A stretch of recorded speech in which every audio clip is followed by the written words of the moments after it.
So hey, happy new year. I look like a hot mess. I need to really dye my hair. Oh my god. So December was a stressful month. I'm just glad the year is over, and I look forward to 2020. Yeah, that's all I have to say about that one. But I know I said it's like one thing I learned. I knew this before because I tried to do the October vlog thing, and so then I tried to do December vlog thing. I suck at vlogging. I can't do that daily shit at all, and I need to remember that. And what's interesting is I saw this thing. It was some kind of like what your year is going to be based, on what Yoda says, or I can't remember. It was some weird shit. And for May, and May was just perfect. I didn't need my birthday day because that made no sense. But it said, for May, the greatest teacher failure is. And I'm like, yeah, I learned. I don't vlog. I'm not going to vlog anymore. But I will be doing videos, and I have to space them apart. It just became really difficult. My niece and nephew were home from school because of the break, and there's just been a lot of stress in the house. Our kitty Babs never did come home, and she probably never will, and that did put just a damper on the holidays. The kitten Joy, she's doing really good. She's messing with the big cats and making their lives a bit of a hell sometimes, but because she just wants to play.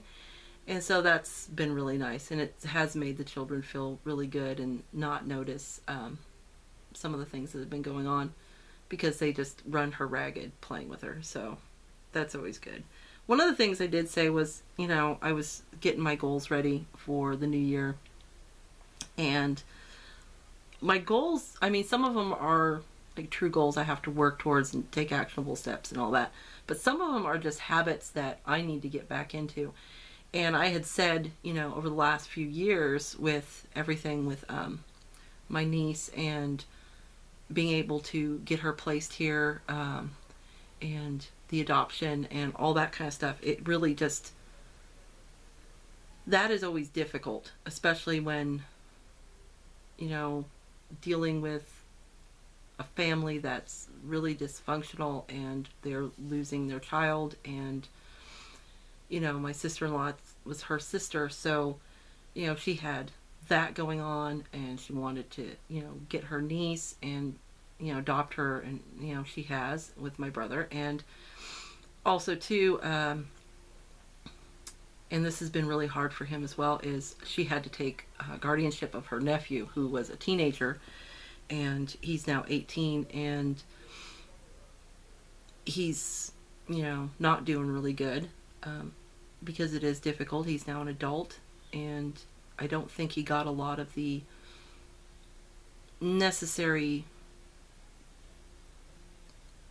I don't know how you say it. He wasn't raised in a way to where he could face adulthood, and he's struggling a bit because he's now an adult and it scares him. So yeah, so all of that going on, so that's been fun.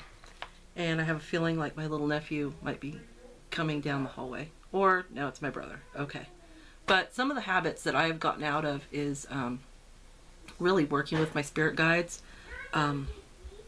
With deity, you can kind of see, okay, how's my finger? There we go. Behind me, over there, one of the things I've taken from Catholicism is really having a devotion to Mary as a mother figure and all that. So that has always mattered to me, and I'm going to continue deepening that. But when it comes to deity, it's like some people, it's like, oh, so-and-so spoke to me. It's like, nobody speaks to me. So I don't know what any of my deities are. So that's something I have to explore, and work more with my ancestors, and just getting into that habit of devotion. And because it's easy to break a habit. Unless it's a bad habit. And then it seems like it takes forever to destroy a bad habit. But yeah, so devotionals, working with spirit, and another thing, and I have to admit it, I suck at meditating. And that is something I really need to do to help focus my mind, focus my energy. And, you know, one of the things I need to do more of is show gratitude. And I've never kept a gratitude journal. And it's something I'm going to try and work on. Now, some of the things I want to do with cartomancy and divination and everything is, I don't have an aversion to Thoth. I think the Thoth deck is absolutely beautiful.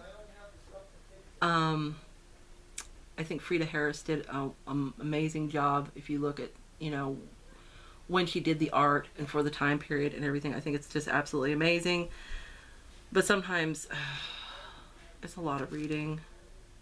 I mean, I've read Understanding the Thoth, and I have another book too. But that's something I want to do, is pull out all my Thoth-based decks and start working on that. Another system I really don't know anything about, and I know it is different, and I want to know the three big systems, and that is Marseille. I don't have any Marseille decks, and quite honestly, those basic Marseille decks, God, they're ugly. So I have to try and figure that one out, and also learn Lenormand. Yes, I have Lenormand decks. Do I know how to read with them? No, I just bought them. Okay, so yeah, but those are some of the things that I plan on working with. And I think also too, after finding that Ouija board that belonged to my mom, we haven't gotten it framed yet. I gotta really clean it up and measure it out and make sure I can get a frame for it, is the idea of using spirit boards for divination. I already do pendulum work, and I do some little bit of card slinging with Oracle and Tarot, but that's something, you know, I want to explore. But those are basically, I mean, I got a lot of other things that are more, you know, lose weight, get healthier, you know, run a marathon. Just kidding, I don't want to run a marathon. Running a marathon. It's like, you can die running a marathon. Why would I want to do something that could kill me? It's like, yeah, running like a 5K maybe, but running a marathon? Oh, hell no. So those are just things that, along the spiritual aspect. With my witchy practice, it's more, like I said, I don't really do the Sabbats that regularly, and the end of the year just, you know, there was no Samhain for me. It was just trying to stay afloat.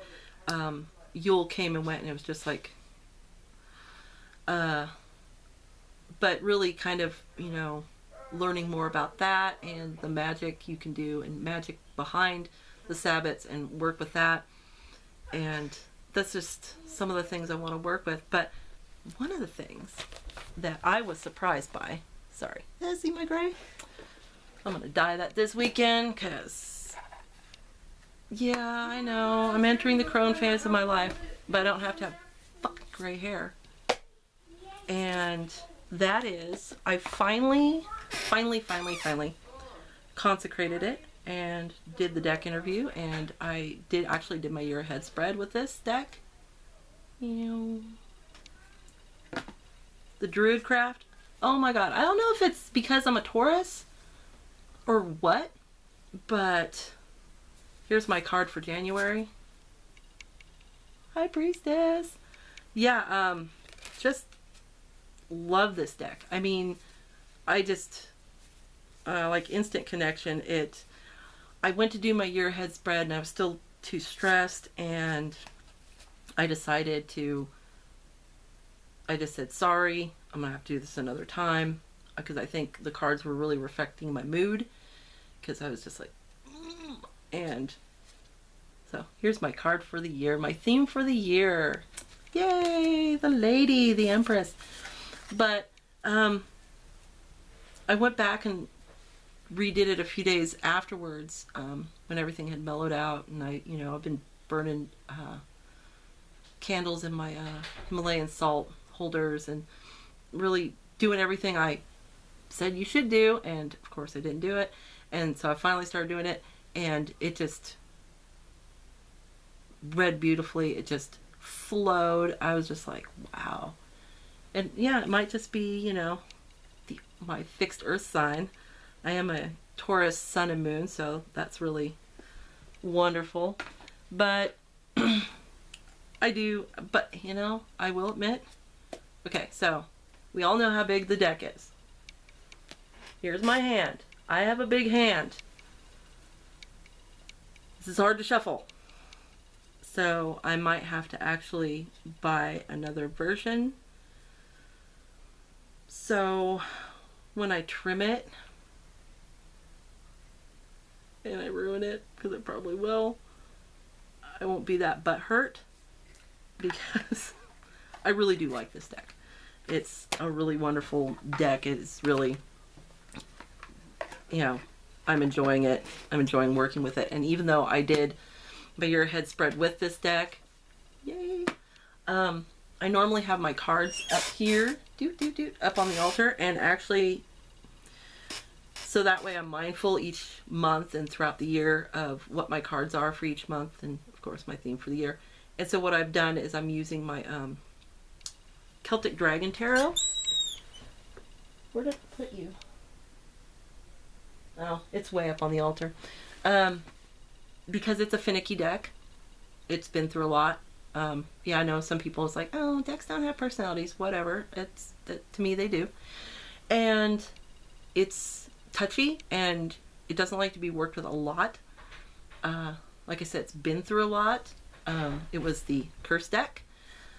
And at least it's no longer hot to the touch, which is wonderful. But that's the cards I'm displaying up on my altar to be mindful. So I do have the Empress from that deck up there and the High Priestess for this month. And one of the decks that I'm just doing my daily draws from, because it's always so easy and it's a meat and potatoes kind of deck. I know if you're vegan, I'm sorry. It's you know, it's no frills, it just reads. And that is the Aquarian Tarot. I do really love this deck. It's one of the decks that, yeah, I would always replace if I had to, because it's just so easy to work with. Oh, look. 6 of Rods, victory. Today I got the Hierophant. So I'm like, oh, great. What do I need to learn? But I'm going to be doing Ethanies. I know this is really boring, and I've already done like 12 minutes. Wow. I am going to do Ethanies challenge, but like I said, I suck at vlogging. So will it be daily? Hell no. I ain't doing the daily shit. So I will probably do a week at a time. Show what I did get at Christmas. Did I buy it for myself? Yeah, pretty much. My family doesn't buy me tarot related crap or any of that shit. But I do enjoy it. And I, you know, if you haven't seen Ethany's, or aren't going to do Ethany's little challenge, I mean, you don't have to, but some of the prompts that she has not only look at the past year, but also look at the past decade, which I think is really interesting, to kind of look at things in those terms, because that's something, you know, we don't always get to do. You get to do it once every 10 years. So I do, I'm going to enjoy that and get working on that. And I have my computer on right here. Right there. That wasn't my middle finger, by the way. It wasn't, I swear. Because the other thing that I have not been doing is my blog. And I want to look back. I mean, I want to really look at, you know, my wish list and maybe discuss that here as well. And yeah, so that's some of my goals for right now. I'm just checking in, wishing everybody a Happy New Year. And I will be back, not vlogging, not daily, at least once a week. Sorry. I had a second cup of coffee in one of my Christmas presents. Oh, hello, kitty mug. My brother knows me so well. And there might be Kahlua in this. Because we went and got some Kahlua because, yeah, damn. So that's all I'm going to do for today. Much love and blessings to you. Till next time.